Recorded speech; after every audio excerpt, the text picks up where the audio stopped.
Dan, do you want to tell the guys a bit of your history? Like how you came to be in the industry you're in, and what industry are you in? Do you mind just sharing that with us and where you are, maybe? And then I'll go to you, Scott, if you don't mind, and then you, Steve. Sure, mate, not a problem. We've got Grant Sheds. We're in rural South Australia. We cater mainly to the dryland farmers, so our business is sort of niched into that area. Business has been going since 1952, so this is our 61st or 62nd year. Family company. Ali's dad started it. Both of us have been in the business for over 30 years, and we bought the business about 9 years ago, I think, off of Ali's dad, and we had to make ends meet. We bought it at the worst possible time, right in the middle of a drought.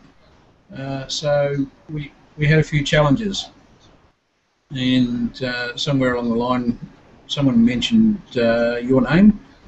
We went along to a session, and we thought, yep, this bloke's for us. He's no bullshit. Excuse the French there. Dan, you make farm sheds, don't you, for farmers? That's your game, basically. What sort of price are we talking about here? From what to what?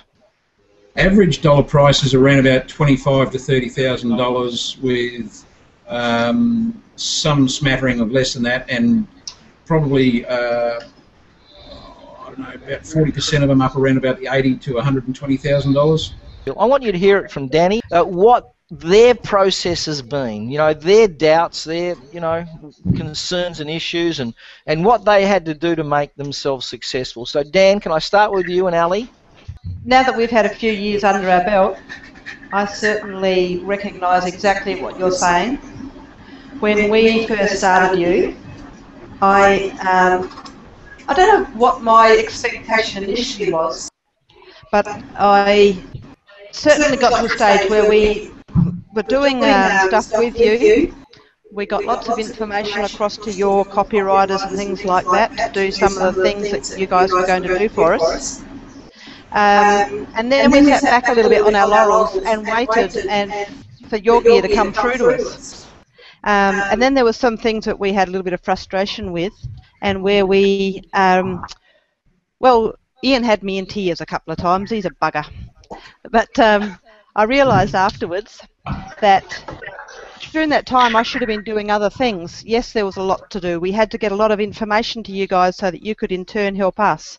And then once we got that information through, we really needed to just keep our momentum going and get started on some other things for ourselves, things that we've done now.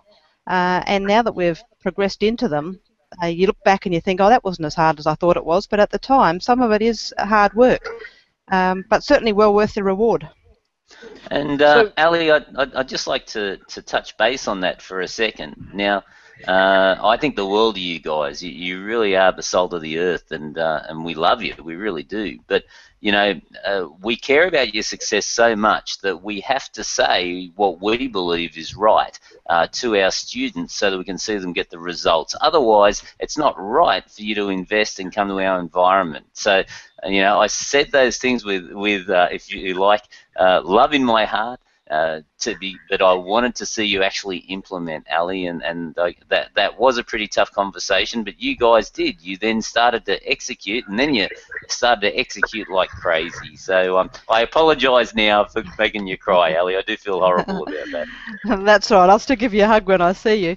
But, it is human nature, I suppose. We think we're doing okay. We think we're already as busy as we can be. We want to blame somebody else, and that's not part of it. It was good that I at least communicated with you where my frustrations lie, so that at least we could have that conversation. We didn't just spit the dummy and go. Yep. So what were the things you've adopted today, or who have you become today that's made this all happen for you? And, if it wouldn't be a bad idea to share what this is. I know you had an excellent month late last year. My understanding is is it okay if I won't say numbers, but you did, a year's turnover in a month. That'd be accurate, wouldn't it? It might have been close to that from what we were a few years ago. Yeah, from when you started. Yeah, but I think something like last February we had our best sales month ever, and then a few months later we surpassed that, and a few months later we surpassed it again, and then only the following month we surpassed it yet again. And they are figures that... Sorry, how? So how? Yeah, why did that happen?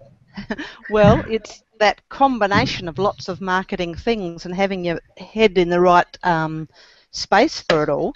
But if anybody who's listening on the webinar tonight has your most recent Streetsmart Press magazine, there is a bit of a list in there that we discussed when we were in the Marketer of the Year Awards back in November. But just to cover over a few of the things, we did the shock and awe pack with you guys, which gets terrific response from our customers because they can't believe the amount of information we give in comparison with our competitors who just simply give a handwritten scrawled price on a dirty piece of paper. We got into doing regular newsletters, and they've been amazing for that know, like and trust factor, and we're just blown away by that. We'll keep them up forever. There was lead generation ads, different conversion methods. We've been doing a whole lot of promotions. You know, they say they promote more often. So along with some other people that we've met through your business schools as well, we've been doing all sorts of promotions like free beer, or free beer for a year. There's been some holidays. There's been win cash, things like that. We've done automated follow-up systems, including the copywriting that goes with that, mail, email, and even handwritten faxes. We do quite a bit of direct mail. We did a new website. We've done follow-up systems. That's after we've actually got the sale, but that's to encourage people to be happy with what we're doing for them, which will in turn improve referrals later on. And we've done things like one business school. You suggested that people should go back to their suppliers and things to get a price review. So Danny did that one immediately after that business school, and I think on one shed alone, by doing that price review, we improved our margin on that one by $7,000. Nice. So not everything has been difficult. Some of it's actually simpler stuff like that, but it's just being given the, I don't know, the ideas or the kick in the pants, whichever way you like to look at it, to go and do those things, not stick in our same old rut. Yeah, I suppose the most important thing to come out of that from my perspective, well, there's a couple. One, there was not one thing. There was a cobbling of together of all of these comprehensive range of media, marketing and ads and so on and so forth, using all sorts of media like faxes and direct mail, email and ads in the paper for that matter, but lead generation ads in the paper. So one, there's a cobbling together. There's not just one magic postcard, if you like, although in and of themselves I know some of those things worked like magic because you've shared with me along the way. But to sustain all of this, what we know is that you need a comprehensive range of these things. Now, interestingly enough, the other thing that comes out of this is you've gone from business owner to, I suspect, entrepreneur. Would that be a fair comment? Well, I suppose that's a terminology that we have trouble coming to terms with, but I guess that certainly is the case. And another thing I want to just mention too is that list of things, we've also learnt to outsource a lot of those things. So it's not necessarily now us doing those things day after day and week after week. We've managed to find places where we can tell them what we need and they do it for us and at really reasonable rates. The other thing that Danny and I find that we quite often looking at other businesses now and criticising them, I suppose, but little things, like we went out to get a new bed recently, went in, tried things out, nobody asked for our name or contact details. We really liked the bed, we decided that we were going to get it, but we'd gone away and thought about it. And And then we just kept forgetting to call them, and before we knew it, the sale time was running out, and we hadn't had any call from them. And ultimately, we did end up calling them to order the bed, but we both commented to each other that if the salesperson there had just taken and made a phone call to us, say, to see if we were interested, they would have got our order sooner, and we were in danger of having missed out on ordering the bed when there was a good offer going. And whether we would have ever bothered to come back to them was probably debatable, but nobody takes your details or keeps in touch. Would it be fair to say you have a sense of superiority where business is concerned now? We certainly do. Having said that, we also keep stopping and saying to ourselves, well, if that thing about some other business is bugging us and we feel a bit superior, but are we doing everything we can to justify that superiority? Could I ask you, I mean, you were a part of our mastermind group as well.